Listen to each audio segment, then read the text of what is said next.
Tak to už je vlastně seriál téměř ve smyslu tvůrčího týmu kolem režiséra Jonase Trueby, což je ve své generaci, řekněme, 40 asi nejvýznamnější současný španělský tvůrce a rozhodně top 10 v Evropě.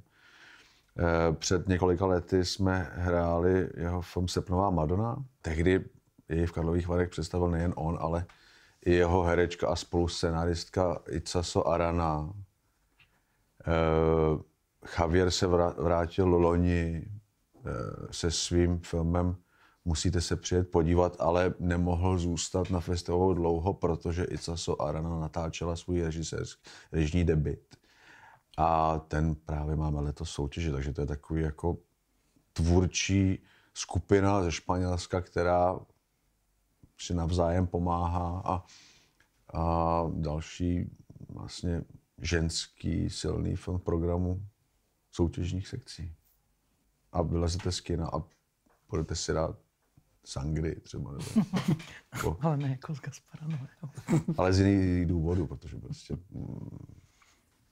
vám bude tak jako lehce a nádherně jako po prožitku 1,5 hodiny ve společnosti zajímavých lidí, kteří s vámi sdíleli jako nejvnitřnější pocity velmi jako působivým způsobem.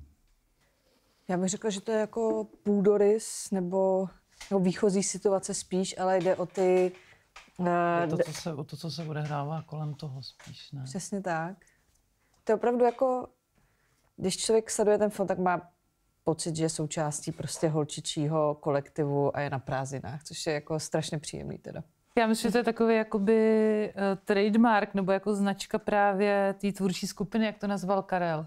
Že to je vlastně jako pobývání s těma hrdinama někdy v létě, kdy oni se vlastně říkají věci, které možná jsou závažné, možná nejsou. Jako připomíná nám, když se potkáme s kamarádama na grilovačce nebo když někam jedeme s kamarádama, že vlastně myslím si, že strašný klad všech z těch filmů je opravdu ta naprostá příjemnost a taková otevřená náruč, kdy člověk se do toho filmu jako vpije a existuje v něm a naopak tam jako nic na první pohled nebo jako nic prvoplánově těžkýho vlastně nepřichází a v tom je strašná síla právě, jakoby takový jako lehký existence vlastně.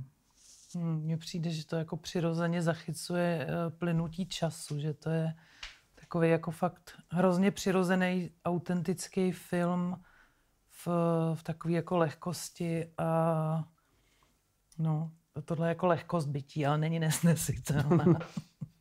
Je to hodně jako o životě, ale obejde se to bez nějakých jako velkých dramat.